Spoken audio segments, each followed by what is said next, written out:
नमस्कार, देशोन्नती न्यूजमध्ये मी स्वप्नील दुधारे आपलं स्वागत करतोय। आपण आज आलो तर भंडाऱ्यामध्ये गोंदिया भंडारा लोकसभा मतदारसंघामध्ये जनता नक्की कुणाला कौल देणार हे पाहण्यासाठी आपण आलोत। या ठिकाणी आपण पाहतोय महाविकास आघाडीचे प्रशांत पडोले आणि महायुतीचे सुनील मेंढे या दोघांमध्ये ही लढत होणार आहे आणि या लढतमध्ये जनता नक्की कोणाला कौल देणार, जनता नक्की कुणाला पाडणार, कुणाला जिंकवणार हे आपल्याला या ठिकाणी पाहायचं आहे। जनतेच्या प्रतिक्रिया पण आपल्याला घ्यायच्या आहेत। पण आपण भंडाऱ्यामध्ये एंट्री मारल्यानंतर या ठिकाणी हे भंडाराचं वेलकम गेट आहे आणि ह्या नगरीमध्ये आपण ह्या ठिकाणी आलोत आणि इथून आता आपण जाणार आहोत थेट भंडाऱ्यामध्ये आणि भंडाऱ्यांच्या नागरिकांच्या प्रतिक्रिया आपण जाणून घेणार आहोत। काका, मला एक सांगा, आता लोकसभा निवडणुका आहेत या भंडारा गोंदिया मतदारसंघामध्ये, तुम्हाला काय वाटतं आपण कुणाला मत द्यायला पाहिजे? प्रशांत पडोले, कांग्रेस, सुनील भाऊ मेंढे यांना मतदान द्यावं असं वाटतं। मेंढे साहब निवडून यायला पाहिजे। अभी बीजेपी तो नया चेहरा होना चाहिए, पुराने चेहरे से बहुत बोर हो गए लोग। नया चेहरा वापस वही करेगा तो आप क्या करोगे? नहीं, नया चेहरे को हम बोलने का अधिकार है हमारे को, पुराने चेहरे को बोल बोल के हम खुद थक गए। तुम्ही सरकार नवीन आल्या पाहिजे, काँग्रेसला चान्स दिलं पाहिजे। मत तर आपले सुनीलजी मेंढे, सुनील भाऊ मेंढे। तो सोचेंगे भैया कांग्रेस को वोट देना है नहीं देना है। भंडारा लोकसभा क्षेत्रामध्ये भाजपचा उमेदवाराविरुद्ध या ठिकाणी काँग्रेसची अशी लढत आहे। या ठिकाणी भाजपकडून वर्तमान जे खासदार होते सुनील मेंढे यांनाच उमेदवारी या ठिकाणी मिळालेली आहे। तर काँग्रेसने या ठिकाणी नवीन तरुण तुर्क असा उमेदवार म्हणजे नवा उमेदवार दिला या ठिकाणी डॉक्टर प्रशांत पडोले। सध्या तरी निश्चितपणे सांगता येत नाही। तर सध्या काँग्रेस महाविकास आघाडीचे जे उमेदवार आहेत डॉक्टर प्रशांत पडोळे आणि महायुतीचे जे उमेदवार आहेत विद्यमान खासदार सुनीलजी मेंढे ह्या दोघांमध्ये लढत सुरू आहे। परंतु सध्या आणखी अजून मतदानाला अजून प्रत्यक्ष 9 दिवस बाकी आहेत। ह्या स्थितीमध्ये काय परिस्थिती बदलते ते आता तरी निश्चित सांगता येणार नाही। आपल्याला काय हवं आहे किंवा सरकारकडनं आपल्या काय मागण्या आहेत किंवा या ठिकाणी काय व्हायला पाहिजे? नहीं सर जी, कोई विकास होना चाहिए। 10 साल से यहाँ के लोकल बंदे रहने के बाद भी शहर का कोई विकास नहीं है। समोर आपले देशाचं भविष्य आहे, त्याच्यासाठी एज्युकेशन फील्डमध्ये जास्त सुविधा डेव्हलप करून द्यायला। आमदार होते बराबर आहे, त्यांनी कोणताच डेव्हलपमेंट भंडाऱ्यामध्ये केलेलं नाही आहे। भंडारा का कोई विकास नहीं हो रहा है। इसमें मतलब सब वो नेता जो भी है मतलब अपना काम करते हैं और कुछ नहीं करते। मी 10 वर्ष आधी जसं दुकान लावत होतो तेव्हा मला डाळ मिळत होती फक्त 65 रुपये आणि या सरकारने आता त्या डाळची किंमत केली 130 रुपये। 130 रुपये। भंडाराचा विकास आजपर्यंत कोणीही नाही केलेला। काँग्रेसच्या काळामध्ये 60 रुपये पेट्रोल होता, तो 100 वर गेलाय, 400 रुपये थंड 1100 वर गेलाय। महागाई खूप वाढली, आम्ही त्रासलेलो आहोत। विकास झालेला आहे, विकास नाही झालेला असं नाही आहे। आता जे काही रोडाचे काम आहेत ते होणारच आहेत। विकास म्हणजे भंडारा जिल्ह्याचा विकास म्हणजे नोकरी सर्वात जास्त होऊनच राहणार आधीपासून की जिधर दम उधर हम खुर्चीसाठी लोक धावत आहे। नहीं, क्या कम से कम अपने भंडारे का तो भी विकास होने को होना। अपने भंडारे का विकास कुछ भी नहीं हो रहा है। कम से कम ये जो भी चुन के आते हैं उन्होंने भंडारे की तरफ देखना चाहिए। तर या ठिकाणी आपल्याला माहित असेल की काँग्रेस प्रदेशाध्यक्ष नाना पटोलेंचा हा म्हणजे भंडारा जिल्हा आहे आणि त्या ठिकाणी म्हणजे एक प्रतिष्ठेची लढाई नाना पटोलेंकरता आहे। आणि दुसरं म्हणजे भाजपकडून वर्तमान खासदार मी पूर्वी सांगितले की सुनील मेंढे आहेत आणि त्यांच्या प्रचाराकरता या ठिकाणी आतापर्यंत योगी असतील किंवा त्याच्यानंतर नितीन गडकरी असतील, देवेंद्र फडणवीस असतील, तर यांच्या सभा यापूर्वी होऊन गेलेल्या आहेत।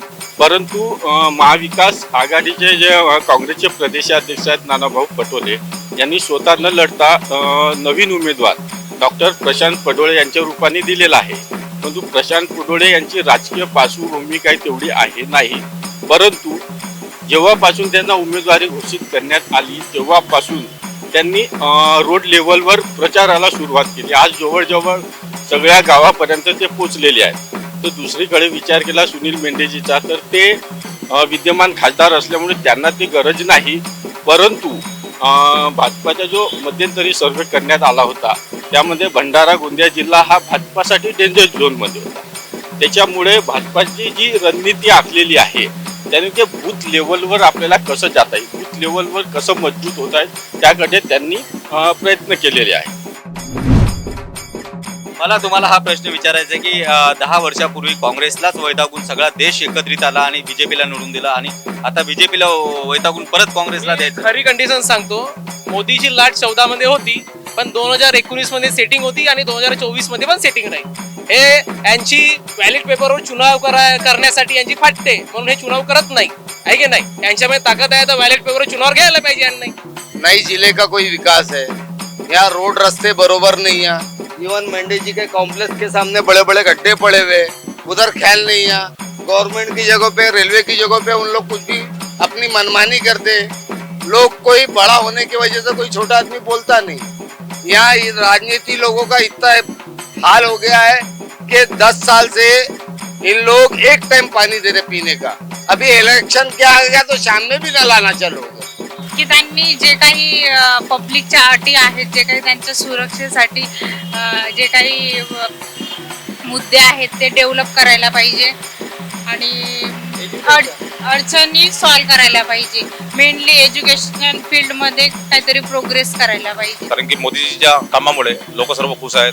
आज शेतकऱ्यांना विमा कव्हर मिळालेला आहे, ओला दुष्काळ जाहीर करून तो पण पैसा मिळालेला आहे, मोफत राशन सुद्धा मिळतो, 2 रुपये किलो दाना पण मिळतो, मोफत राशन पण मिळतो आहे आणि सर्व सोयी सुविधा या ठिकाणी मिळत आहेत. सर्व जनता या ठिकाणी, जे विद्यमान उमेदवार या ठिकाणी उभे आहेत त्यांच्यावर थोडेसे लोक नाराज आहेत जरूर, परंतु मोदीजीच्या नावाखाली ते निवडून येणार. या ठिकाणी नोकरी नाही आहे नाही आहे, तेव्हा समोसे जलेबी विका लागून राहिले. आपको क्या लगता है क्या विकास होना चाहिए? विकास है ना, जैसा भंडारा थोड़ा बढ़ने को ना, मतलब इधर कोई प्लांट आने को ना, एक कंपनी इधर बेरोजगार जो है उनको रोजी मिलने को ना. कशा पद्धतीनं या ठिकाणी काय कमी आहे आणि काय पूर्णता मिळायला पाहिजे? रस्त्याची कमतरता आहे, पाण्याची नाही का सुविधा नाही, रस्ते खराब आहेत, त्याच्यामुळे अपघाताला नाही का वेळेत पाणी पुरवठा होत नाही. खराब पाणी. अच्छा, आता या ठिकाणी काय प्रचाराची काय तयारी सुरू आहे? प्रचाराची परिस्थिती खूप छान आहे. सगळे गावोगावी आणि भंडाऱ्याच्या ग्रामीणमध्ये म्हणा किंवा भंडारा ग्रामीण किंवा गोंदिया ग्रामीण किंवा गोंदियातल्या इतर तालुक्यात म्हणा सगळीकडे प्रचाराचे दौरे छान चालू आहेत. आम्ही लोकसभेच्या दरम्यान डोर टू डोर जात आहोत, नुक्कड सभा घेत आहोत. नुक्कड सभेमध्ये काँग्रेसनी काय केलं, आता नुकत्याच आमच्या 25 गॅरंट्या लॉन्च झालेल्या आहेत. 25 गॅरंट्यामध्ये आम्ही जनतेला काय देणार आहोत. देखिए, महाराष्ट्र में जो राजकारण चल रहा है वो आपको पता ही है. जैसे अभी आपने बताया कि एक पार्टी के दूसरी पार्टी में अगले दिन जा रहे हैं, तो इस सब से जो है, जो महाराष्ट्र की जनता है वो त्रस्त है. उनको ये समझ में नहीं आ रहा है कि किसको उनको वोट देना है. तो अभी एक ही पक्ष है कांग्रेस, जो फूटा नहीं है.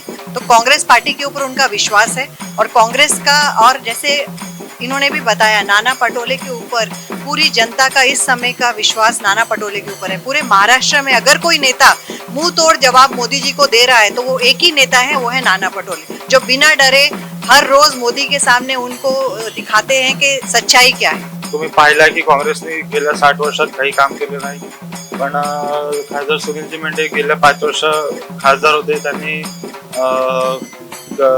ज्या केंद्रातल्या योजना आहेत तिथे राबवल्या. मोदी सरकार नेहमी म्हणत असते की अच्छे दिन आएंगे, अच्छे दिन आएंगे, विकास करणार, पण कुठेही विकास झालेले नाही. एकही कारखाना खुललेला नाही. जो व्हिडिओकॉन कारखाना खुललेला होता तो पण बंद झालेला आहे. भेलची विल्हेवाट अजूनपर्यंत कोणी लावलेली नाही आहे. भेलचा फक्त वॉल कंपाऊंड तयार केलेली आहे.